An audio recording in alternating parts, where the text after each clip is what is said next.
नमस्कार बच्चों, स्वागत है आप सभी का आपके अपने YouTube channel self study with RP sir में। आज की क्लास में हम सीखने वाले हैं साधारण ब्याज। साधारण ब्याज हम कैसे निकालते हैं इसके बारे में आज हम सीखेंगे।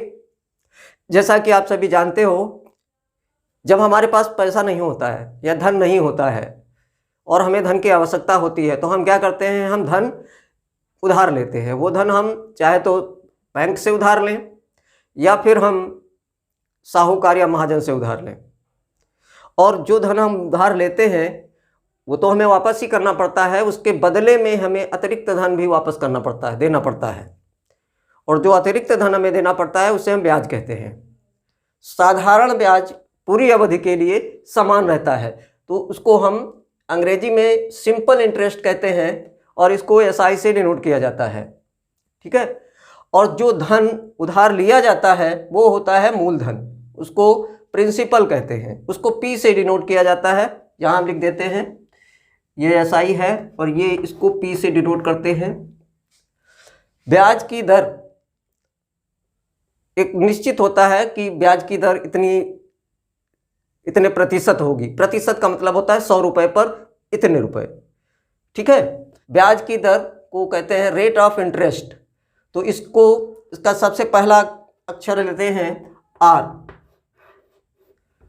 और समय वर्षों में, क्योंकि ब्याज की दर हमेशा वार्षिक जोड़ी जाती है तो ये यहाँ इसका हम ले लेते हैं टी, टाइम। हालांकि इसको पीरियड भी कह सकते हैं, पीरियड किस पीरियड के लिए लिया गया, अवधि भी कह सकते हैं हिंदी में।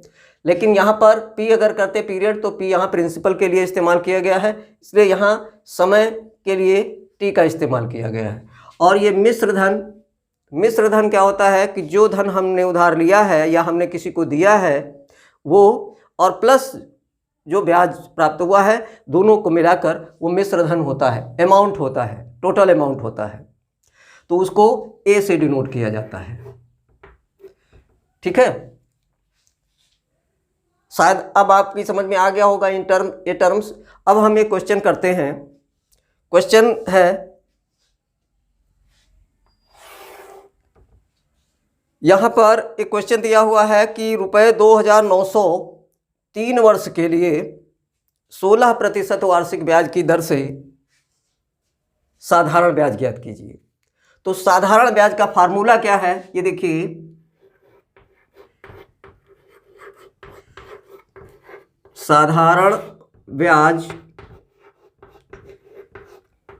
बराबर होता है मूलधन गुणे दर गुणे समय बटे में 100 होता है। ये फार्मूला आपको हमेशा याद रखना है। ओके। यहां क्वेश्चन में दिया गया है कि रुपये 2900, यानी कि जितना पैसा दिया जा रहा है वो मूलधन है या लिया जा रहा है वो मूलधन है। तो मूलधन के लिए हम इसको पी आर टी इसको लिख सकते हैं इस तरह से, एस आई बराबर P into R into T बटे 100। ठीक है। अब क्वेश्चन में कहा गया है, क्वेश्चन में दिया है P बराबर, अब यहां पर P बराबर दिया है 2900 और R बराबर दिया हुआ है 16%, 16% वार्षिक। ठीक है। और समय दिया है टाइम T बराबर दिया है 3 years, 3 साल, 3 वर्ष। ठीक है। तो अब हम SI निकालेंगे। SI बराबर P 2900 गुणे R 16 गुणे T, यानी 3 वर्ष है ये, 3 बटे में 100। अब देखिए इस जीरो से इस जीरो को काट दीजिए। ठीक है। अब 16 तिया 48 और 29 और 48 का गुणा करिए। 8 9 72, 8 दूनी 16, 16 7 23, 4 9 36 और 4 दूनी 8, 3 11, 2 9 3 1, 1392, ठीक है, बराबर रुपये 1392। ये आपका साधारण ब्याज आ गया, ठीक है। अब एक और क्वेश्चन ले लेते हैं। अगला क्वेश्चन हम यहाँ पे लिख लेते हैं। यहाँ पर P बराबर यानी कि मूलधन रुपये 1250 और R दर रेट बराबर है 18% है, 18%। और T टाइम बराबर, यहाँ पर समय दिया हुआ है 2 वर्ष 4 माह, 2 वर्ष 4 माह। इस तरह के क्वेश्चंस आप करेंगे तो इस पे ध्यान रखेंगे, क्योंकि हमें तो टाइम जो है वर्ष में लेना है, ईयर में लेना है, और यहाँ 4 माह दिया हुआ है। तो आप क्या करेंगे, 4 माह का भी वर्ष बना लेंगे, ठीक है। तो यहाँ पर हम लिखते हैं SI बराबर P हमारे पास है 1250 गुणे R 18 गुणे, अब देखिए 2 वर्ष 4 माह, तो 2 वर्ष 4 माह के लिए आप क्या कर सकते हैं, यहाँ पर आप कैलकुलेट कर लीजिए। 2 वर्ष तो ये पूरा पूरा है ही है, प्लस अलग कर दीजिए इसको 4 माह, 4 माह को वर्ष में बनाने के लिए बटे 12 कर दीजिए, 4 बटे 12 वर्ष हो गया। तो अब इसको हम अगर हल करें तो 2 प्लस 1 बटे 3 हो जाएगा, ये 1 बटे 3, और इसको जो है हम भिन्न के रूप में लिखेंगे, इसको मिला के लिखेंगे तो 2 3 6 1 7 बटे 3, ये 7 बटे 3 वर्ष हो जाएगा। तो इस तरह से आप इस क्वेश्चन को करेंगे, 7 बटे 3 वर्ष, ओके। अब हम इसको यहाँ लिखेंगे टाइम की जगह 7। अब देखिए पूरे बटे 100 होता है, ये हमने लिख दिया, बटे 3 है, 7 बटे 3, तो ये 3 जो होगा वो यहाँ आ जाएगा इसके नीचे।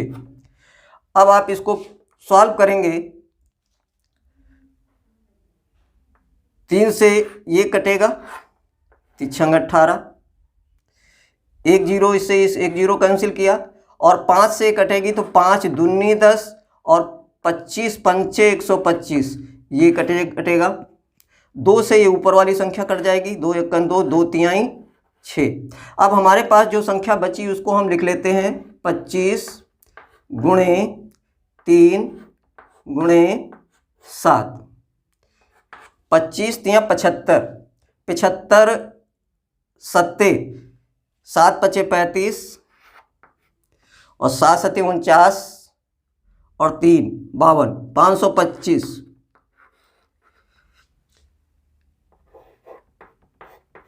SI बराबर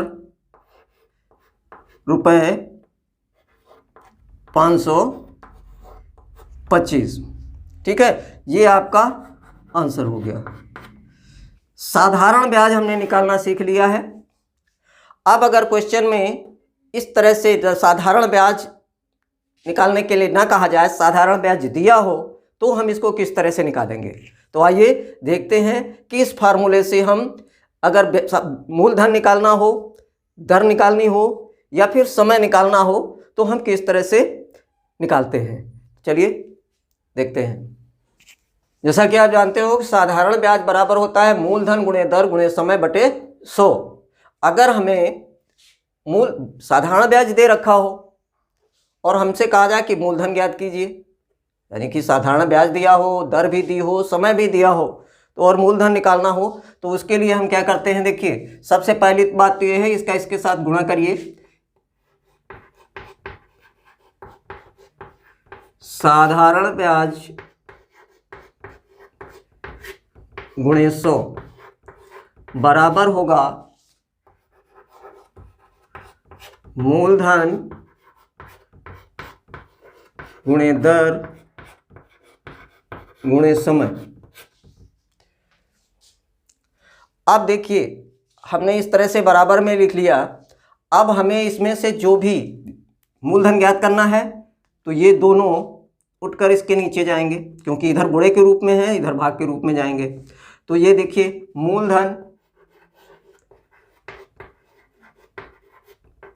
मूलधन बराबर साधारण ब्याज गुणे 100 बटे में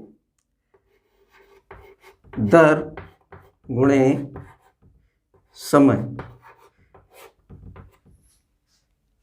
मान लेते हैं कि साधारण ब्याज दे रखा है, दर दे रखी है और समय दे रखा है। तो आपको मूलधन ज्ञात करना है तो आप इस तरह से इसको इस तरह से बना लीजिए, इस फार्मूले से। अगर आपको साधारण ब्याज, मूलधन और समय दे रखा हो, आपसे पूछा जाए कि दर, तो आप दर भी निकाल सकते हो इस तरह से।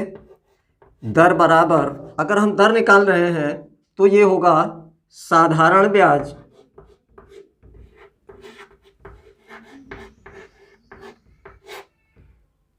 गुणे 100, ये यही रहेगा, साधारण ब्याज गुणे 100 बटे में अब की बार मूलधन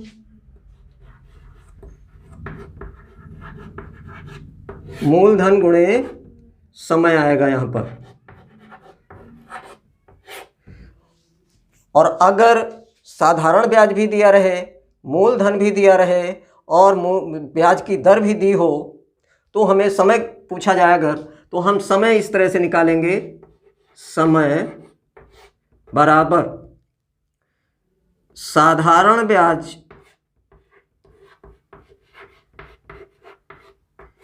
गुणे 100 और बटे में मूलधन गुणे दर, मूलधन गुणे दर। तो इस प्रकार से हम साधारण ब्याज के किसी भी प्रश्न को, चाहे तो उसमें साधारण ब्याज पूछा जा रहा हो या फिर मूलधन पूछा जा रहा हो या दर पूछी जा रही हो या समय पूछा जा रहा हो, प्रश्न में 3 चीजें दी रहेंगी, एक कोई भी चीज पूछी जाएगी, आप इसी फार्मूले से आप इसको सॉल्व कर सकते हो। ओके,